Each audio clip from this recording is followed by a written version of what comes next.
Hello everyone, James here, and today we'll be talking about episode 5 of 90 Day Fiance's Hunt for Love. In this episode, we see Cole attempt to apologize for his creepy stalker behavior the night before. Jennifer continues to pursue Rob and finds out that he's still married, and she makes a very interesting but absolutely horrible decision around her future with Cole. Lots to talk about this episode, so let's get right into it. The episode starts off with Jennifer talking to Cortney about last night's drama. If you're interested in a full breakdown of the drama and how much of an absolute maniac Cole was last week, then you can check out the video I made about him here. But the gist is, Jennifer was spreading rumors about Tim went to confront her about it, they ended up getting in a shouting match, and Cole, being completely head over heels attached to Jennifer, a woman he met 3 days ago, mind you, decided to pick his own fight with Tim in order to defend his woman's honor or something. He came off extremely condescending and biased, seemed like he had no original thoughts of his own, and was just some mindless husk doing everything he can to impress the girl. But in the process, ended up showing a lot of extremely controlling and obsessive behavior towards Jennifer, which she didn't like, and as punishment, immediately got super into Rob, talked about making out and getting each other naked, all right in front of Cole, who was forced to watch. I don't think I've ever been more embarrassed in my life after that. It's now the next morning. Cortney and Jennifer are discussing last night's events, when suddenly the two of them are joined by none other than Cole. Hope I didn't interrupt anything important. No. Cole just kind of sits there awkwardly with his tail between his legs, until Cortney, who also perceives Cole as a kind of pathetic dog that's obsessed with Jennifer and keeps following her around, Cole is like super focused on Jen and just chasing her like a little puppy. realizes the two of them are about to have a fight and takes her leave, and now it's just Cole and Jennifer. He asks if she wants to talk about what happened last night, she says yes, and when she asks Cole if he remembers what happened last night, implying that maybe alcohol could have been a big factor there, Cole then immediately goes to explaining his side of the story. I was having a great time with you, and then you pushed me out of the way to go talk to Rob. Really, Cole? Really? That's what you think happened last night? You thought everything was fine and you guys were having a perfect day together until suddenly, for no reason at all, she started acting crazy and like she doesn't like you. Do you think Cole just forgot that he did that whole thing where he walked her down, got in her face and was really intimidating and condescending and did that mafia gangster bullshit? You think he just already forgot about all that? Please give me, your 10 seconds. You know how long those are? You go take 20 of those, okay? Please. Or do you think what I think, that perhaps that kind of controlling, aggressive, obsessive behavior is just so normal to him that he doesn't see anything wrong with that? That's definitely worst case scenario for Cole, but I have to think that's true. Because even if I give him the benefit of the doubt and maybe he didn't mean it in any bad way, maybe he really was just joking around and I completely misinterpreted it, you would think if you had even half a brain, you could put two and two together and be like, well, before the thing happened, it looked like she liked me, but after I get in her face, it looked like she no like me anymore. Like, you don't think you could put two and two together there and realize that maybe you came off in a way that she didn't like? In case it wasn't obvious by now, I'm gonna be pretty biased in this video. If you don't remember why, you can watch last week's video, but I wanna remind everybody again, I'm criticizing Cole, the character we see on screen, not necessarily the real life person. We don't know how the show is edited, so don't go sending hate anyone's way. We're just having fun here. Cole then continues to air his grievances about Jennifer's behavior last night. You and Rob sat next to each other, and you put me on the side like, you go sit over here while we talk. And you guys sat there and flirted, and you got in his face and almost touched his lips with your lips. And of course, if I'm trying to be fair, I do think he has a point. I do think Jennifer was purposely trying to mess with him. That is pretty not cool. But to start the conversation with this one-sided lecture bullshit about how everything was perfect and I didn't do anything wrong until you started acting crazy and doing all these bad things, that's so disingenuous to me. Like, if you really think, Cole, that she suddenly started acting mean to you and like she's trying to teach you a lesson about something, don't you think that maybe, just maybe, you could ask her about it? If you're gonna show up to this conversation and talk about what happened last night, why not start it off with, hey, it seemed like you were a little mad at me last night. Did I do something wrong? Did I do something to make you upset? I sure didn't mean to. I don't think I did. Instead of this, everything was perfect until you went crazy. Like, that's what gets me the most about this. Cole asks Jennifer if she went back to Rob's room last night, to which Jennifer says yes, but then completely lies and says they were just getting to know each other, and explains that the reason she wanted to get to know Rob more was because Cole hurt her feelings. She says, you shushed me, you did it in public really loudly so that everyone heard, referring to that intimidation tactic where he basically told her to fuck off. But notably, Cole seems very confused about this whole thing. You shushed me. I shushed you? We were like a group and just say it out loud. Just say it so everybody heard. And after she explains to him that she just dealt with a very uncomfortable situation with Tim and that the last thing she needed in that moment was for Cole to butt in and fight her fight, he then attempts to give one of the worst apologies I've ever heard. I'm gonna apologize for that because I understand that that's bothering you. He says, I'm gonna apologize for that. Not I apologize, but I'm going to apologize, adding unnecessary distance there because I understand that that's bothering you. Maybe a nitpick, but it does kind of seem like he learned how to apologize and reflect emotions from a book. Like someone says, I feel sad. And he's learned to go, I'm hearing you say that you're sad. Is that true? Like, just a very robotic textbook way to say that, but I guess that's fine. And the reason I maybe said something that made you feel bad is because I felt really bad. The reason I maybe said something that made you feel bad. Maybe. Not the reason I said something that made you feel bad. The reason I maybe sorta kinda perhaps could have made you feel bad. You seeing the pattern there? The reason is that he felt really bad. Now, normally I would applaud someone who's willing to recognize that their own hurt feelings cause them to hurt someone else's feelings. We like that here, but what are you talking about? Jeniffer didn't start giving him the cold shoulder until after he got in her face. But here he's saying he got in her face because he was hurt. What hurt is he talking about? Also, didn't he just say that everything between the two of them was perfect until she started getting with Rob? But now all of a sudden, when he has to explain himself, now he was already upset? I don't know if I'm buying this. This sounds like an excuse to me. And he ends this terrible apology by saying he feels absolutely horrible that I would have hurt you. Again, why say would have hurt you and not I feel bad I did hurt you? Like, what is this would have speculative possibility thing? Like, you did something wrong. She said you hurt her feelings. Like, what is all this hypothetical here? And ends it by saying, absolutely horrible. That would have hurt you. I hope you see that, and I won't do that again. So let me get this straight. He says, I'm gonna apologize because I understand you're upset about something. And the only reason I maybe said whatever it is that I said was because I was upset about something. And I feel really bad that I would have hurt you about whatever it is that I said. And I just hope that you know I would never do something like that again. He has no idea what he's apologizing for. He has no idea what she's talking about. He's just making up something in his head that vaguely fits the mold of some shushing incidents that she must be making up and just going along with it and saying whatever it is he thinks he's supposed to say. I can't believe it. I've seen people exaggerate or pretend to apologize for something, but they don't actually think they did anything wrong. Maybe their heart really isn't in it, but I don't think I've ever actually seen someone actually just make up an apology. Isn't that crazy? Have you ever seen that? But unfortunately, as obviously phony as this apology was, Jeniffer seems to accept it. She says she has to recognize that he did indeed step up and apologize. Apologize for what exactly? We don't know. And she thinks that the fact Cole is willing to apologize after seeing her be with Rob in front of him demonstrates a huge level of maturity in him. That is gonna help me to just dissipate my doubts a little bit.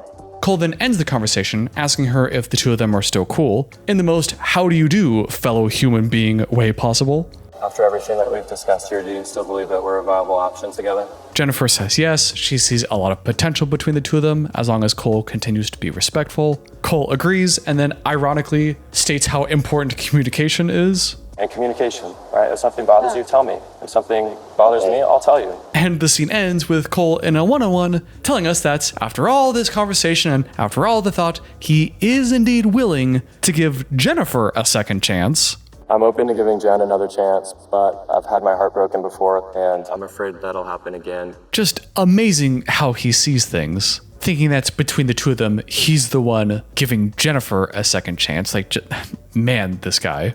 But at the same time, there is an element of gaslighting as well, where she doesn't completely want to own up to what happened last night. Oh my God. This guy, man. I'm guessing he's referring to whatever happened with Rob. Maybe he really is onto it. That's whatever happened between Jeniffer and Rob was probably more than just the two of them getting to know each other like she claimed.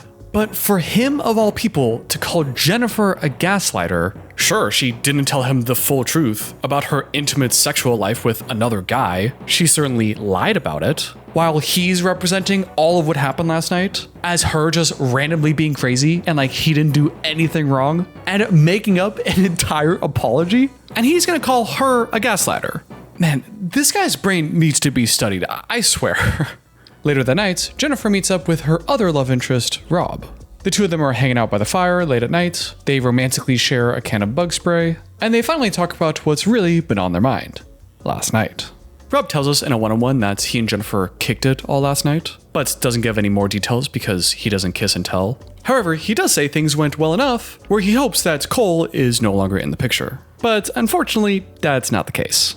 Jeniffer tells Rob that earlier this morning, Cole came out to apologize to her. Rob asks Jeniffer if she's gonna give Cole another chance, and she says, "You guys gonna give him another chance?" I don't know, step by step, because it is important to take the time to know people. Which is precisely not what Rob wanted to hear.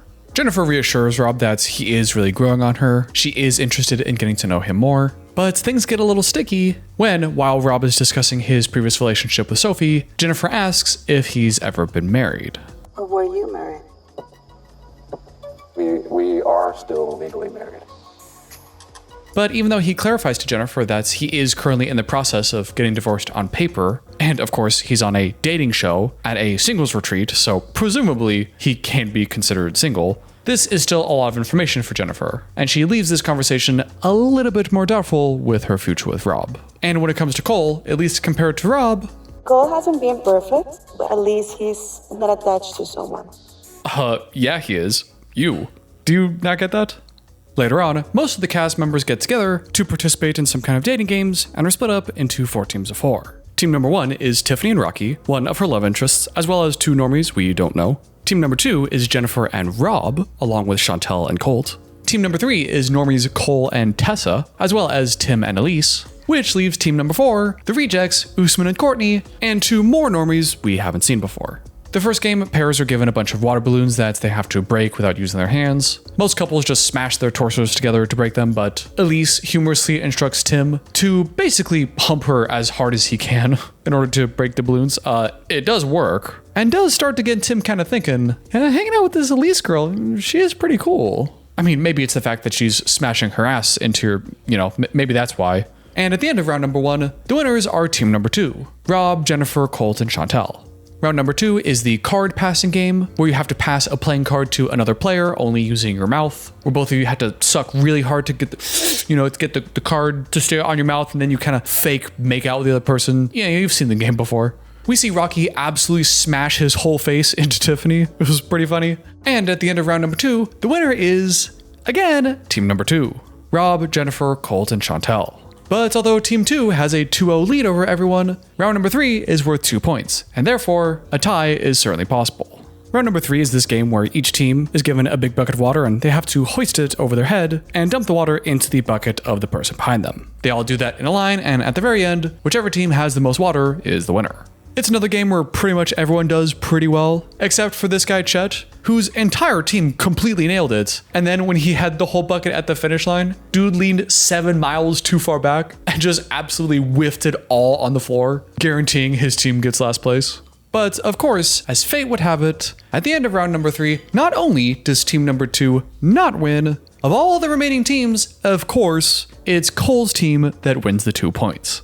So I guess both teams win today. Both Rob and Cole both have an equal amount of points. Neither of them have bested their rivals in the Jeniffer games. That is, until the tiebreaker, where the battle between Cole and Rob will be decided by none other than a make-off. Make-off? A make-out off. 2 team members from each team have to vigorously make out with each other in front of the whole crowd in all of America in order for this random dating coach to assign who did it better and give their team a win. Now, you might think this would be an easy layup for Rob and Jeniffer to make out in front of Cole, but that doesn't happen. And instead, it's decided that each of the 2 girls from the teams will make out with each other instead. So the guys sit it out, the girls make out, Chantel and Jeniffer make out extremely vigorously in the most over-sexualized and kind of pornographic way you would imagine. I mean, it's Jeniffer. I think she would take any opportunity she can to flex how hot and sexy, and that's kind of what she does, so not really surprised. While Elise and Tessa also make out vigorously, but they're all over the floor, they're kicking up dirt. Kind of looks like they're just having more silly, goofy fun with it. Everyone's hooting and hollering, it's getting real crazy. And at the end of it, in a surprise twist ending nobody saw coming, the dating coach decides everyone is a winner today. And all 4 kissers are rewarded with their own free bottle of champagne. So yeah, the whole team thing didn't matter at all. But here's where it all gets interesting.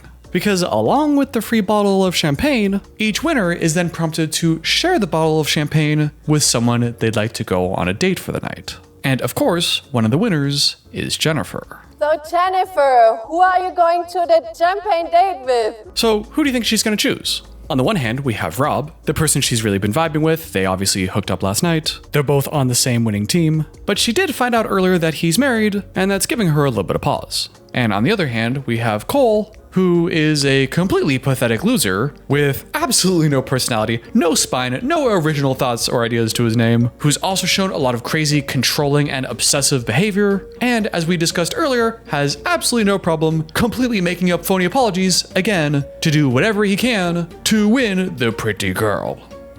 So, who do you think she picks? I just go.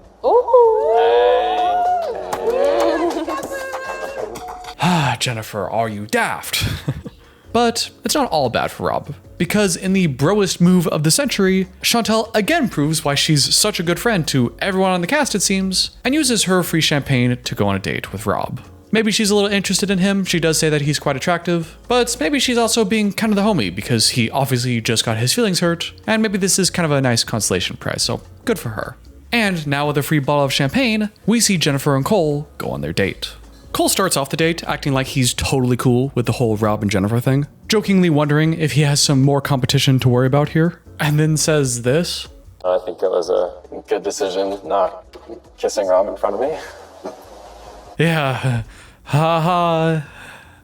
Jeniffer tells us again in a one-on-one that she thinks it's really mature of Cole to apologize. Again, apparently believing that apology wasn't completely fake, but that she sees Cole as a real prospect. He has a lot of desirable qualities in him, like his beautiful heart. Listen, I'm not saying she's not allowed to like the guy or whatever, but what exactly have we seen that demonstrates a good heart? If you're just saying and doing all the right things and, oh, what kind of music do I like? I like whatever music you like. I mean, if that's your way of being nice, by just copying your entire personality and interests to whatever's the person you're fawning over, like, that doesn't make you a good person. That makes you a loser. She understands the difference, right? I see his beautiful heart, and I love that he's obsessed with me. Oh, well, yeah. Okay, fair enough, Jeniffer. Cole brings up Rob again, mentioning that it's kind of a love triangle that he didn't expect to be in, but Jeniffer pumps the brakes on things and says, well, it's not really a love triangle yet, because I haven't kissed either of you yet. And if you remember from last week's video, that's not only kind of a lie, that's not a, oh, well, I guess we did kiss once, but it wasn't that real. No. They didn't just kiss, they made out. They made the F out. And Jeniffer elaborates, it's not like kissing is the be-all end-all, but I think it does kind of elevate the relationship into a new level. But I just want to get to know you both. Yeah. Boo. And after she gives him that face, she says very slowly, very romantically in the setting, my interest is mostly you. Cole is pretty flattered by that, tells her that it's just kind of hard being on these teams, watching you and Rob work together while I just have to sit here. Kind of making it out to be a big deal, as if they really did anything in these games. Like, it feels like kind of a weird thing at this point in their relationship to get jealous over. And then Jeniffer bats the eyes at him again and says, Yeah, but at least you didn't need to watch us kissing. Yes, absolutely. what is Jeniffer doing here? She's telling Cole and us that she's mostly interested in him and completely downplaying anything that's going on with Rob.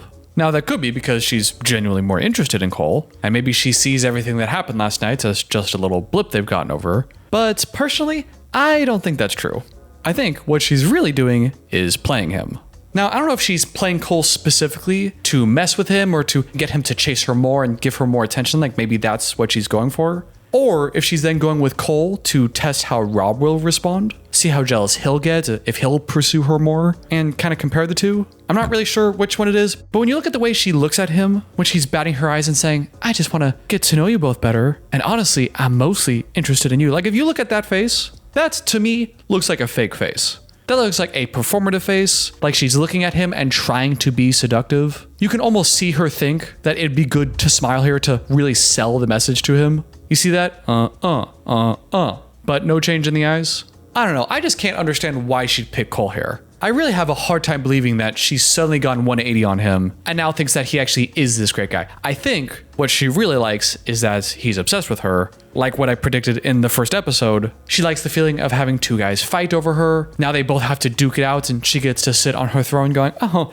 look at all these men throwing themselves at me like, hoo hoo hoo, and makes her feel real good about herself and strokes her ego. If I had to guess, I feel like that's what she's ultimately doing here. Giving Cole just enough of a carrot to maximally pursue her, while also telling Rob that, hey, just because we're vibing, that doesn't mean you have me. Just because we hooked up last night, like, you're gonna have to try harder, my guy. And to get him in the races too. That's how it feels to me. Anyway, that's all I got for today's video. Let me know what you thought about Jennifer, Cole, and Rob in the comments down below. And tell me, why do you think Jennifer's doing this with Cole right now? Do you think she's really upset about Rob still being married to Sophie on paper? Do you think she genuinely gives a shit at all about that? Or do you think she's maybe just using that to get Rob to sweat a little bit while she works on Cole? Let me know what you think. I would love to hear your opinion. A big thank you to all of you channel members, with an extra special thank you to my producer, Nancy Jones. And of course, if you liked the video, hit the like button, ring the subscribe, hit the bell for do all those things that I'm supposed to remind you to do. All those things would be great as well. And I will see you in the next one.